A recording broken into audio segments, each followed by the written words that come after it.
Hello everyone. Today I am going to recite a poem. All Things Bright and Beautiful by Cecil Francis Alexander. All things bright and beautiful. All things bright and beautiful. All creatures great and small.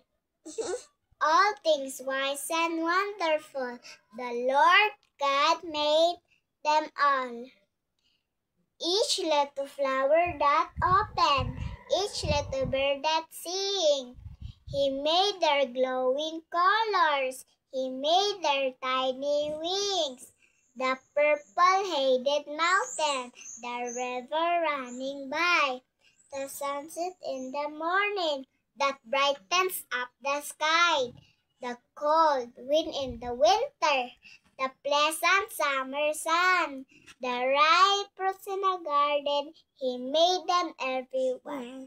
He gave us eyes to see them, and lips that we might taste. How great is God Almighty, who has made all things well.